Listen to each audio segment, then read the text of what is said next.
The Premier League and the UK government have urged footballers to get the vaccine. FIFA have said that a global survey reveals the majority of fans favour more frequent World Cup tournaments. All 10 South American nations are planning on joining the UEFA Nations League when the competition renews in 2024, all games still to be played in Europe. Pierre-Emerick Aubameyang is no longer training with the Arsenal first team and isn't expected to do so before he leaves for the African Cup of Nations.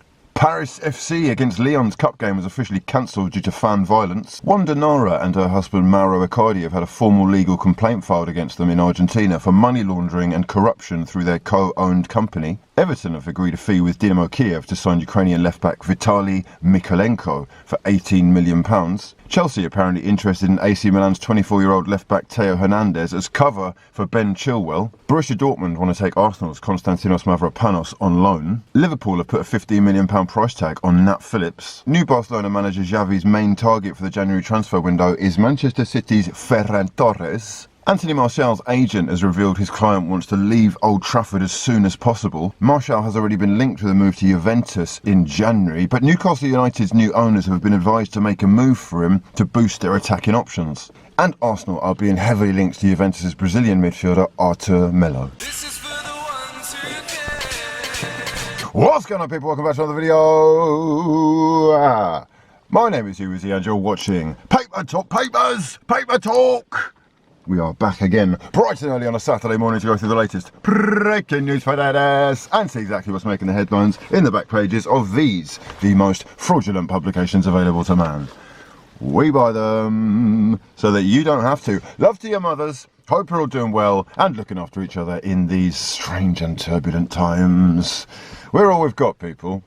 For now, though, we have got 4 fraudulent publications to be going through, including The Eye, the Daily Mirror, the Daily Mail, and the Daily Star. It's daily, like Thompson. It's daily, like Paper Talk. I told you. Let's get down to business.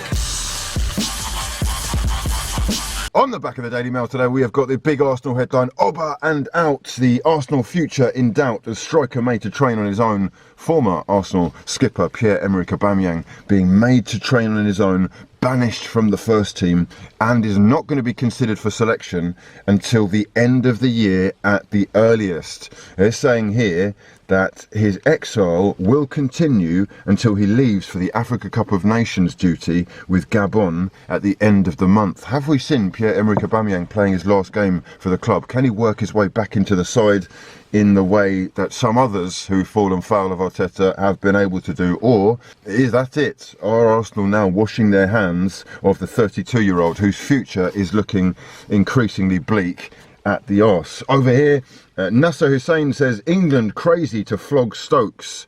Got no idea what they're talking about there, but England aren't doing very well in the Ashes again. They're collapsing. The Australians are absolutely dominating, and it's looking like they're going to be claiming the second test as well. Over here, we've got chaos making the Premier League unfair, says Eddie Howe. Newcastle boss Eddie Howe saying he fears the integrity of the Premier League is being jeopardised as games are postponed left, right and centre due to the havoc that this is causing. As of last night, there's only half the Premier League fixtures going ahead this weekend that were scheduled, and 24 games have been called off across the 4 divisions. Now, Eddie Howe saying that the competition is being called into question, or the integrity of it is... It's interesting coming from him, because if anyone would like these games to be cancelled so that they could sort of get on with things in January with a fresh new squad after the January transfer window, it's Eddie Howe in Newcastle United.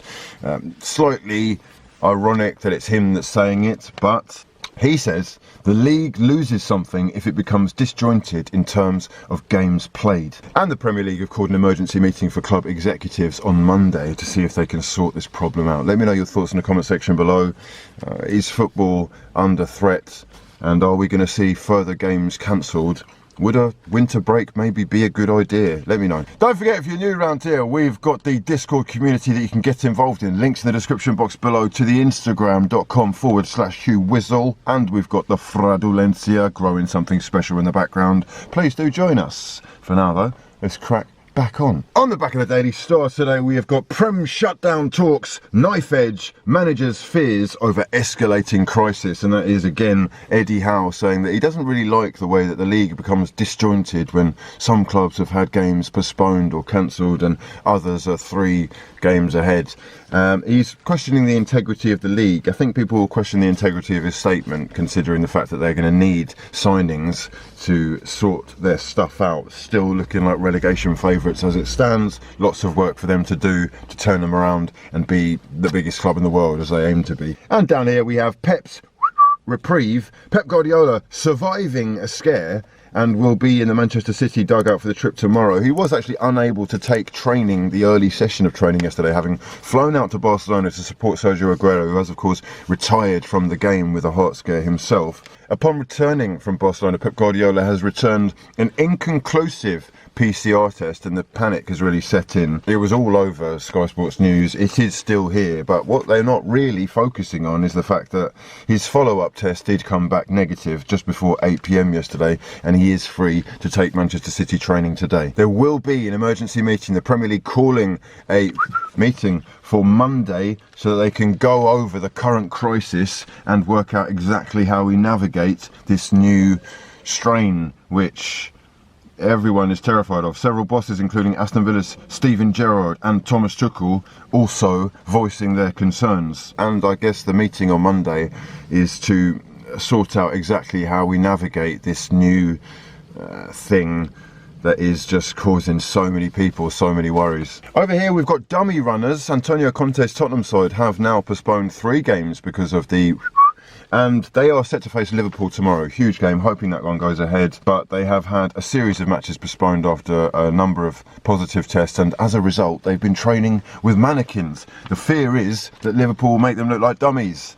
Oba is still out over here. Mikel Arteta dealt another massive blow to Pierre-Emerick Aubameyang by axing him for a 3rd game.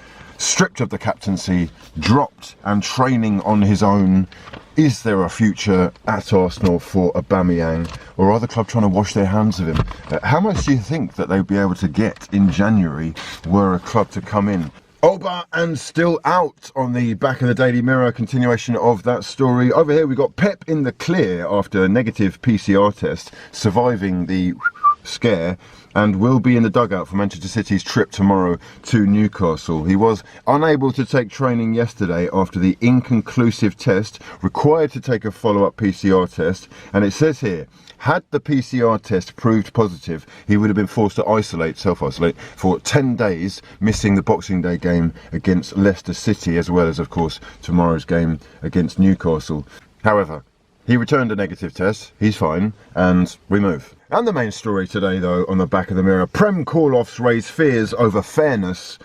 Eddie Howe really is alluding to whether or not it's fair for Premier League clubs who've lost players due to the to be still involved in the competition. Does that take away from the integrity? Is that unfair on those who are suffering in terms of health or otherwise? Bosses to hold summit meeting on Monday as Howe says the game is on a knife edge. On the back of the eye today, we've got the conundrum. Managers to discuss the threat to the schedule. Oba and still out. Well, that's so unoriginal. It's like the 4th time we've seen that headline today. Arsenal keep star man on the sidelines. This is fantastic news. WTF with NFTs for Bradford. What the with NFTs for Bradford. Club wary of crypto group's takeover. A couple of crypto bros are part of a group which includes a TikTok influencer and the director of an NBA team, have come together and are trying to take over an EFL club, perhaps Bradford City. Lots of people not too happy about the fact that they're trying to raise money through the sale of NFTs and building some sort of online community that is self-sustaining, or at least works in a different way. A lot of the old school dons are not really up for this, and people are a little bit terrified of the crypto bros, as it were. It's quite an exciting venture for these young entrepreneurs. I wonder which club they'll end up getting, because they actually have contacted the EFL, and although this one might not go ahead, they are going to be doing something. The day the Ashes slipped away, that was on the first day of the Ashes, my son, when you got a fucking golden duck, right? First ball of the series. Who's this guy with the worst technique I've ever seen? Hold your bat straight. Why is it wonky like you're about to do a Rafael Nadal topspin. So it's just, I'm bemused as what I've seen so far. Australia by far the better side, slapping England's bowlers all over the park. England losing early wickets in the early hours of the morning as well, and are yet again struggling in the second test. Over here we've got FA launches investigation into David Ellery. The 67-year-old former referee is now chair of the FA referees committee. He's seen as a bit of a gatekeeper for English referees, and there is an investigation going on into him and his conduct around the 2014 period, including one such item which suggests that a report of racism was basically covered up. I'm not sure if there's match fixing involved here or what else is being brought into question, but David Ellery, one of the most powerful officials in world football, is currently the subject of an independent investigation regarding his conduct. That's about it for this time. If you've enjoyed the video, please do show your appreciation by smashing the hell out of the like button and subscribing to the channel if you're new. But for now, my name's been Hugh, and this has been Paper Talk. Oi, son. Nice. Come on, mate. All right, next video. Come on, click the next one. Come on, bro. Come on, we're not doing this again, are we?